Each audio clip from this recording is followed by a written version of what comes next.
ہم نے درخت لگانے ہیں دنیا میں رہ کے جنت میں. کہا ٹھیک ہے. فرمایا اس کے درخت بھی ہیں جنت میں، جنت کے درخت ہیں. کون کون سے؟ سب سے پہلے فرمایا، یاد کیجئے، فرمایا سبحان اللہ، یہ جنت کا درخت ہے.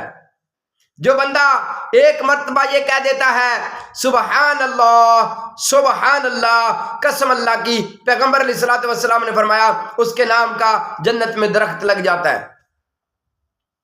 میں نے کہا نا سبحان اللہ، آپ بھی کمنٹس میں لکھ دیں سبحان اللہ، آپ بھی کمنٹس میں لکھ دیں سبحان اللہ، تاکہ آپ کے نام کا جنت میں درخت لگ جائے. کہا سبحان اللہ.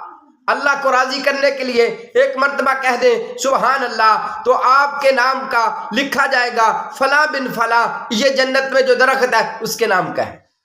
الحمدللہ 2 درخت، لا الہ الا اللہ، یہ 3 درخت ہو گئے. 4تھا درخت ہے جنت کا میرے بھائیو. اللہ اکبر.